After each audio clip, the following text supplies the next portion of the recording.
इस कहानी की शुरुआत में सिमरन अपने पति मयूर के साथ रहती थी, पर मयूर उसको बहुत ही टॉर्चर करता था और बहुत ही मानसिक त्रास देता था।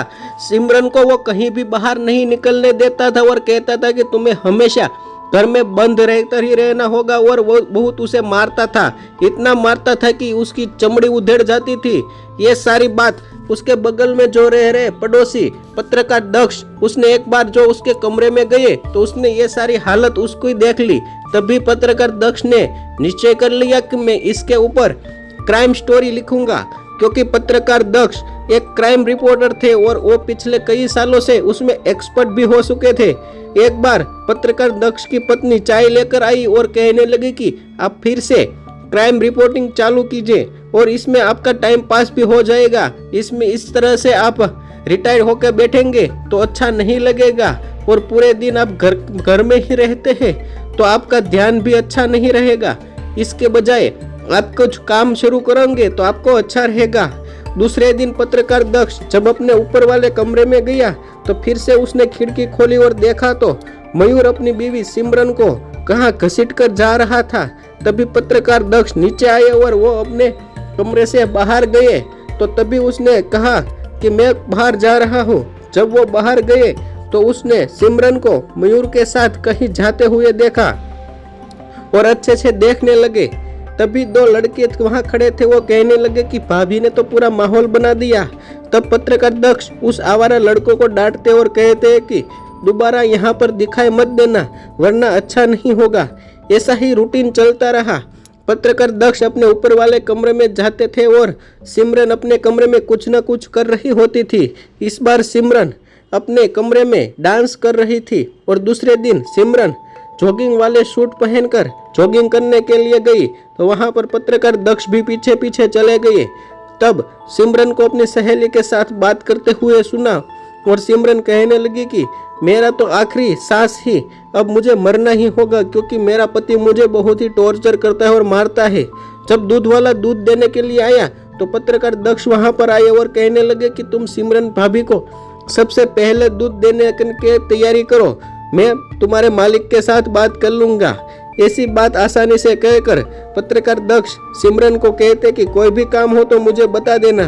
उसी दिन मयूर घर पर आ जाता है और मयूर सिमरन को बहुत मारता है और मयूर कहता है कि तुम किसी से भी बात मत करना वरना अच्छा नहीं होगा, दूध वाले से भी बात मत करना वरना तुम्हारा पिछवाड़ा में सुझा दूंगा।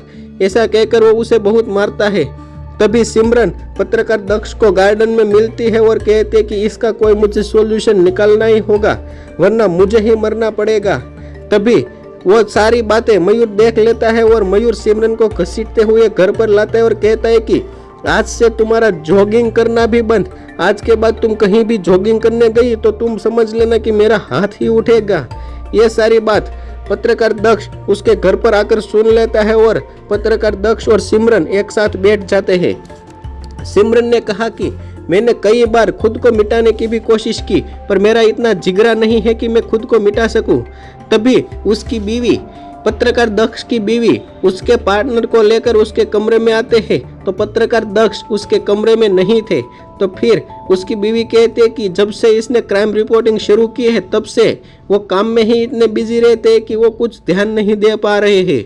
उसी शाम पत्रकार दक्ष सिमरन के घर पर जाते हैं और कहते हैं कि ये लो बम, तुम इस बम को तुमने मयूर की गाड़ी में लगा देना है। जैसे ही गाड़ी स्टार्ट होगी और थोड़े दूर पहुंचेगी तो जैसे बम गर्म होगा वैसे ही उसका ब्लास्ट हो जाएगा और किसी को पता भी नहीं चलेगा कि मयूर का मर्डर हुआ है। तो ऐसे ही प्लान उसने सिमरन को बता दिया और बम भी सिमरन को देकर आ गया। जैसे ही एक दिन मयूर को वहां शहर से बाहर जाने का आयोजन हुआ, जैसे ही मयूर शहर से बाहर गया तो सिमरन ने दक्ष को अपने घर बुला लिया और कहने लगा कि तुम मेरे साथ ही रुक जाओ और हम दोनों शारीरिक संबंध बना लेंगे। तो पत्रकार दक्ष को यही चाहिए था, वो अंदर एक दूसरे के साथ शारीरिक संबंध बना लेते हैं। उसी रात 1 बजे के आसपास मयूर फिर से घर पर आ जाते और वहां से चला जाता है। जैसे ही मयूर वहां से गाड़ी लेकर गया तो ब्लास्ट हो गया और मयूर वहीं पर ही मर जाता है। तो सिमरन कहने लगी कि यह सारी प्लानिंग मैंने पहले से ही कर रखी थी। अब तुमने मेरे पति को मारा है तो मयूर को जिसने भी मारा है, तभी वो बता देती है कि पत्रकार दक्ष, तुमको अब जेल जाना होगा क्योंकि तुमने मेरे पति को मारा है, तुमने ही वो ब्लास्ट करवाया है। सिमरन ऐसा कहती है तो पत्रकार दक्ष वहीं गिर जाते हैं और उसको बड़ा सदमा लगता है। तभी पत्रकार दक्ष कहता है कि मैं क्यों जेल जाऊंगा, तुम्हारे पास क्या सबूत है? तो सिमरन कहती है कि अच्छा, मैं तुमको सबूत नहीं दिखाए हैं, मैंने सारी रिकॉर्डिंग मेरे फोन में कर रखी है, तुम देखना चाहोगे? तो पत्रकार दक्ष को वो अपने फोन में जो रिकॉर्डिंग किया था वो सब दिखा देती है और पत्रकार दक्ष अब हाथों हाथ आ गए हैं और पुलिस तभी आ जाती है क्योंकि सिमरन ने पहले से ही पुलिस को यह सब भेज दिया।